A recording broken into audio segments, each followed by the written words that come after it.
Yo les refs, j'espère que vous allez bien. On se retrouve aujourd'hui pour une nouvelle vidéo. Comme vous l'avez vu dans le titre, je vais vous donner mes pronos pour les demi-finales de cet Euro 2024. Dans la dernière vidéo, je vous avais donné mes pronos pour l'écart. J'ai pas été trop mauvais, j'ai fait un 2 sur 4. J'avais correctement pronostiqué la qualification de l'Espagne face à l'Allemagne, puis de la France face au Portugal. Malheureusement, j'avais aussi dit que la Suisse et la Turquie passerait respectivement face à l'Angleterre et aux Pays-Bas. Et ça n'a pas été le cas, et donc on se retrouve avec deux demi-finales. La première ce soir, celle qu'on attend tous entre l'équipe de France et l'Espagne, et la deuxième demi-finale demain entre l'Angleterre et les Pays-Bas. Alors on va commencer bien évidemment par parler de l'équipe de France. Deux petites choses juste avant tout ça. N'hésitez pas à vous abonner à la chaîne si ce n'est pas déjà fait. On a récemment passé la barre des 1000 abonnés, donc merci à tous pour le soutien. Et n'hésitez pas à lâcher un petit j'aime sur la vidéo, c'est gratuit, ça vous prend une seconde les refs. Et moi ça aide énormément à mettre le travail et la chaîne en avant. Maintenant que je vous ai dit tout ça, on va pouvoir rentrer dans le vif du sujet. Et on va pouvoir parler du match qu'on attend tous entre l'équipe de France et l'équipe d'Espagne, pardon, et on a là une opposition de style des plus marqués, hein. Vraiment c'est profondément marqué l'opposition entre la France et l'Espagne. On a une équipe d'Espagne qui joue au ballon, qui veut proposer du jeu, qui est capable de marquer sur des attaques placées comme sur des contre-attaques, face à une équipe de France qui ne propose pas de jeu, qui ne joue pas au ballon, qui a beaucoup de mal à être efficace devant les buts, qui a beaucoup de mal à se construire des occasions quand on est en situation offensive, mais qui par contre défensivement est absolument injouable, imbattable, intraitable, tous les mots, tous les adjectifs que vous voulez employer pour la défense de l'équipe de France, on est vraiment, je pense, défensivement au sommet de l'Europe, si ce n'est au sommet du monde. Alors, ça va nous donner, je pense, selon moi, un match intéressant. Pourquoi? Parce que je vois vraiment pas les Espagnols changer leur approche de jeu parce qu'ils jouent l'équipe de France. On sait qu'il y a quand même pas mal d'équipes, et on l'a vu hein, tout au long de cet Euro, qui sont déstabilisées quand elles jouent l'équipe de France parce qu'elles savent qu'elles vont faire face à un bloc ultra compact, ultra difficile à prendre en défaut et à mettre en danger, et qui souvent déjouent un petit peu, qui pendant le match n'arrivent pas à s'adapter et du coup bafouillent un petit peu leur jeu offensif. Là pour le coup, je pense pas que ça sera le cas de l'équipe d'Espagne. Luis de la Fuente a réussi à mettre en place un jeu porté sur l'offensive, beaucoup axé sur les couloirs, avec deux joueurs de côté ultra explosifs, ultra percutants, que sont Nico Williams et Lamine Yamal, les deux qui font un très bon Euro, toujours avec Morata en pointe. Donc je pense pas que l'équipe d'Espagne va déroger à son style. Je pense que l'équipe d'Espagne aura une majorité, une grande majorité même de la possession du ballon, qu'elle va essayer d'appuyer sur ses points forts, à savoir le jeu dans les couloirs. Maintenant, on a des latéraux qui en équipe de France qui depuis le début du tournoi font des matchs remarquables. On a Jules Koundé qui pendant un an et demi était absolument abominable à ce poste de latéral droit, et qui là le mec s'est transformé en fait. En plus de faire passer des messages politiques de fou par rapport aux élections, le mec fait un Euro de baiser. C'est un truc de fou. Si on m'avait dit avant le match avant l'Euro, pardon, avant le début de l'Euro, qu'on aurait un Jules Koundé qui fait partie des meilleurs, si ce n'est le meilleur joueur de l'équipe de France depuis le début du tournoi, j'y aurais vraiment pas cru. Mais la vérité, c'est qu'il est absolument intraitable sur son couloir. En plus de ça, je sais pas ce qui lui prend, de temps en temps il se sent pousser des ailes et il monte nous mettre des bons centres dans la surface. Donc vraiment, on a un Jules Koundé côté droit qui est absolument au top. Côté gauche, Théo Hernandez, c'est pas une surprise, mais pareil, hein, il fait un très bon Euro. Et encore, moi, ce qui me chagrine vraiment, c'est qu'il fait un très bon Euro, alors qu'on sent que Deschamps le prive de ce qui est sa qualité première, à savoir apporter sur le jeu offensif. Parce que sincèrement, pour ceux qui regardent les matchs du Milan AC, on sait que Théo Hernandez, offensivement, il est capable d'apporter mais 100 fois plus au jeu de l'équipe de France.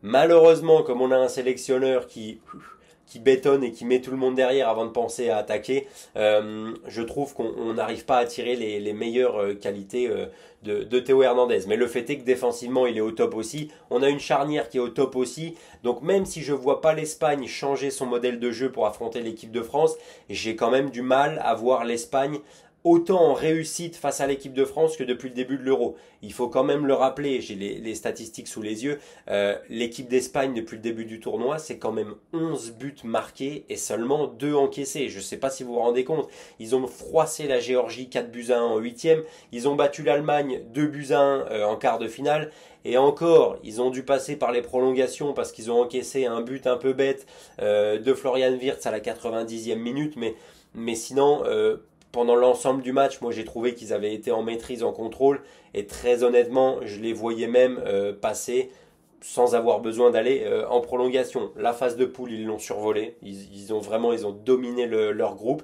À côté de ça, on a eu une équipe de France qui est seulement à 3 buts marqués et 1 encaissé. 3 buts marqués, dont 0 dans le jeu. Dont un seul but marqué par un joueur français, c'est le penalty d'Mbappé face à la Pologne. Donc voilà, on est vraiment sur un contraste assez marqué en termes d'efficacité offensive.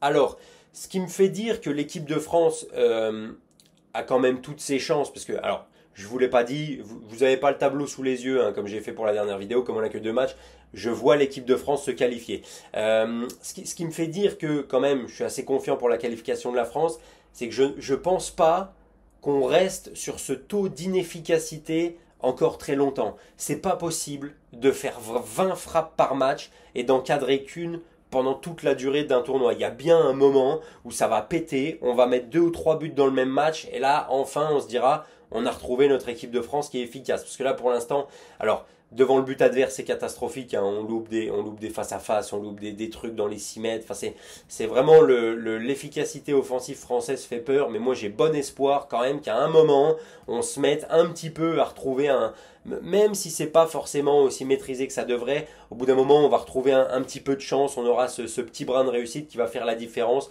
Peut-être qu'on a un Kylian Mbappé totalement transparent depuis le début du tournoi qui va se réveiller. Peut-être qu'on a un de nos 2 attaquants qui joue en pompe de sécu, à savoir Thuram ou Kolo Muani, qui va se réveiller et qui va mettre un but. Mais voilà, moi j'ai bon espoir que l'équipe de France arrive enfin à trouver le chemin défilé. Donc voilà, moi je vois la France se qualifier. Je pense que ça sera pas une partie de plaisir, mais je pense que ça sera quand même un petit peu plus ouvert que face au Portugal. Pourquoi ? Parce que comme je pense que l'équipe d'Espagne ne va pas déroger à ses principes de jeu et qu'elle va continuer à essayer d'attaquer, à se porter vers l'avant, je pense qu'il y aura un peu plus d'espace dans le dos de la défense espagnole, surtout qu'ils ont des joueurs, qu'ils ont des titulaires qui vont être absents, hein, puisque Nacho sera absent, Carvajal sera absent, les 2 sont suspendus. Je crois qu'il y en a un 3e qui est suspendu. Je me demande si le Normand est pas suspendu. Je suis pas sûr de moi sur le coup là, mais en tout cas pour Nacho et Carvajal c'est sûr. Donc voilà, je pense qu'il y aura un petit peu plus d'espace dans le dos de la défense espagnole qui permettra aux joueurs offensifs de l'équipe de France, si tant est que Didier Deschamps nous aligne des joueurs capables de faire la différence, et que ça permettra à l'équipe de France, voilà, d'être un petit peu plus dangereuse. Un petit point sur la compo, celle que moi j'aimerais voir, puisque voilà, je me doute que ça sera clairement pas celle que Deschamps va mettre. Moi, ce que j'aimerais voir Dembélé côté droit, parce que son entrée face au Portugal, elle a été très très bonne. J'aimerais voir Barcola côté gauche, si c'est pas trop demandé, parce que j'ai trouvé que sa première mi-temps face à la Pologne, elle avait été très intéressante aussi. Et j'aimerais voir Kylian Mbappé en pointe, puisque de toute façon, qu'il soit en pointe ou à gauche, pour l'instant, ça change rien. Il est transparent dans le jeu, et quand il est à gauche, il fait pas forcément les replis défensifs nécessaires. Donc voilà, autant le laisser en pointe, autant essayer de profiter de sa vitesse, de sa capacité à prendre les espaces en profondeur face à une charnière centrale qui est vraiment pas une des meilleures charnières centrales d'Europe, ni une des plus rapides. On sait que c'est une des capacités d'Mbappé de prendre la défense de vitesse. Là, je pense que s'il joue en pointe, il aura vraiment des occasions de le faire face à cette défense espagnole, et j'espère qu'il le fera. Donc voilà la compo que moi j'aimerais voir, avec un Griezmann redescendu plus bas dans le milieu, avec Rabiot et Kanté. Moi personnellement, je suis pas un grand fan de Tchouaméni. Si on veut enlever Rabiot et mettre Camavinga, ça me va aussi. Et la défense, on n'y touche pas pour l'instant, elle est absolument intraitable. On prie pour que ça reste ainsi. Donc voilà pour ce que j'avais à vous dire sur cette demi-finale entre la France et l'Espagne. Je vois une victoire de l'équipe de France, une courte victoire 1-0, ou pourquoi pas, soyons fous, 2-1, si tant est que l'équipe de France arrive à retrouver un petit peu de justesse devant le but. Maintenant, on va passer à la deuxième demi-finale entre le Portugal, n'importe quoi, entre l'Angleterre et les Pays-Bas, deux nations qui ont beaucoup galéré en début de tournoi, qui ont un petit peu, j'ai envie de dire, un petit peu redressé la barre en huitième de finale et en quart de finale. Enfin, ce que je dis là, ça vaut un petit peu plus pour les Pays-Bas que pour l'Angleterre, parce que l'Angleterre a vraiment pas été convaincante en huitième face à la Slovénie. Ils sont passés à la Slovaquie, pardon, ils sont vraiment passés à ça de sortir. Et en quart de finale, c'est pareil, c'était pas ultra brillant. Voilà, moi cette équipe anglaise ne me fait pas, j'en ai déjà parlé dans la vidéo précédente et même dans d'autres vidéos, c'est tant que cette équipe anglaise sera coachée par Gareth Southgate, qui est pour moi l'équivalent de Raymond Domenech en Angleterre, elle n'arrivera pas à développer tout son potentiel. Pour l'instant, elle s'en sort grâce à des individualités. En huitième de finale, c'est Jude Bellingham qui, par une retournée acrobatique absolument sensationnelle, à la 95e a sauvé l'Angleterre. En quart de finale, c'est Bukayo Saka qui a sauvé les siens grâce à une très belle frappe pied gauche à l'entrée de la surface qui a permis à l'Angleterre d'aller en prolongation et au tir au but pour battre la Suisse. Voilà, je cherchais contre qui ils étaient passés en quart. Donc voilà, les Pays-Bas c'est un petit peu mieux depuis les huitièmes. Ils se sont qualifiés assez... J'avais envie de dire assez tranquillement, voilà, sans trop batailler face à la Roumanie. Ça a été un petit peu plus compliqué face à la Turquie, puisqu'ils étaient menés 1-0 avant de renverser le match et d'inscrire 2 buts en seconde période et de s'imposer 2-1. Encore une fois, un très beau match.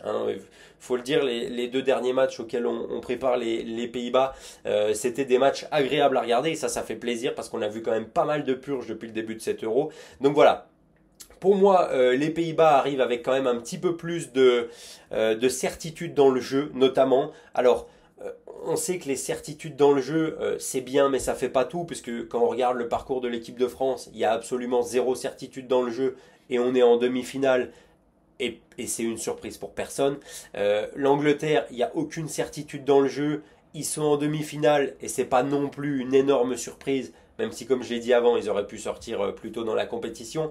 Donc voilà, maintenant, je pense que la séance de tir au but remportée par les Anglais, je pense que ça leur a vraiment fait énormément de bien au moral. Je pense que c'est le genre d'événement qui soude un groupe, et je pense que si tu es un groupe comme l'Angleterre, si tu arrives à surfer sur ce momentum-là, à surfer sur cet élan de positivité que tu as réussi à avoir lors des tirs au but, lors d'une séance de tir au but au tour précédent, je pense que ça peut faire la diff. Pour moi, en termes de talent pur, l'Angleterre est au-dessus des Pays-Bas. En termes de talent pur, il n'y a pas beaucoup d'équipes qui sont au-dessus de l'Angleterre, pour moi. En fait, ça match avec l'équipe de France, mais sinon, pour moi, l'Angleterre, ils sont au-dessus de toutes les autres équipes de cet Euro. Donc, encore une fois, je pense qu'on va avoir un match serré.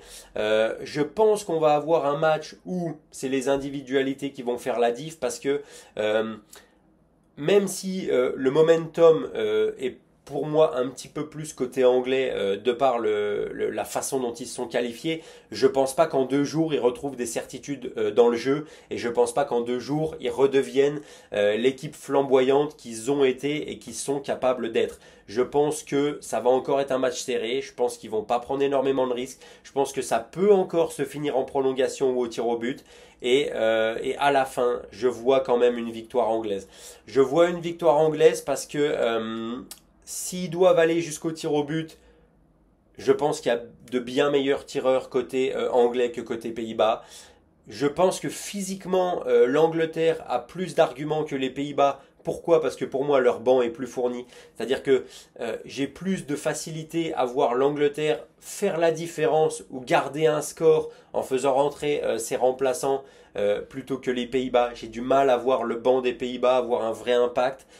Je ne suis pas non plus emballé par la prestation de certains cadres de cette équipe-là depuis le début de l'Euro. Pour moi, Xavi Simons, il fait pas un bon Euro. Memphis Depay ne fait pas un bon Euro. Cody Gakpo est plutôt pas mal sur son côté.